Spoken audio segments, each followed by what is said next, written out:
we've already talked about L&L versus American Airlines. We've talked about why the conditional offer of employment is considered real only when non-medical information is provided.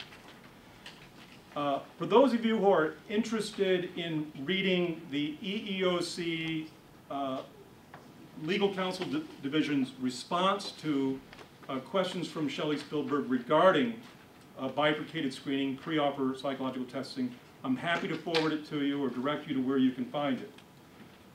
There is a great deal of legal opinion both within EEOC and out supportive of a bifurcated model.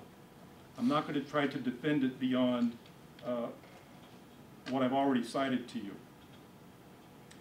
But to describe instead, for those of you who are convinced, for those of you who work with or for agencies that permit it, to discuss a model for carrying it out. At the pre-offer stage, you would include some combination of self-reported history, non-medical of course, and psychological or personality testing, non-medical of course. And this would be focused on suitability or its obverse, which is counterproductive behavior. So in the model that I use, my focus is on the risk of counterproductive behavior. It's a risk assessment.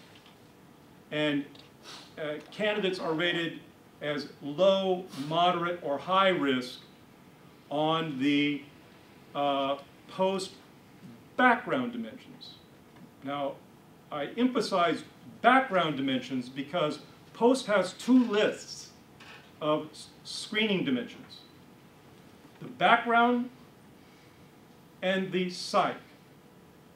They are almost identical in, I think, 8 of the 10, but emotional stability is not among the background dimensions because it has, as Jack suggested, a medical component to it.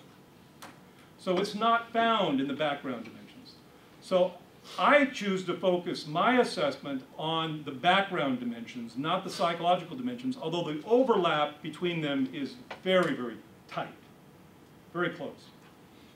But they're both listed on the POST website, so you can find both. The other reason for that is it ensures that there's no bleed over of the medical component, and it uses the same language that the background investigators are accustomed to using. And I rate, based upon the evidence available to me at the pre-offer stage, low, moderate, or high risk. Now, how do I get that?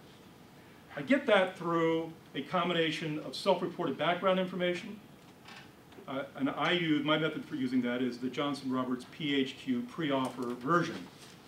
There are other ways to accomplish that. Mike Cutler uses, I think, online. He developed online PHQ. It's another actuarial-based model for non-medical pre-offer bifurcated screening. Also incorporates, I think, the CPI, as does my methodology and Mike's. Then, for those who are rated as low or moderate risk, who receive a full background investigation, who are ultimately given a conditional offer of employment and proceed to the post-offer psychological examination, they receive an examination which is medical and non-medical in nature. Now you may be thinking, well, why in a bifurcated model would I not just focus on the medical? Because this is the first time I will have laid eyes on this person. This is the first time we will have interacted.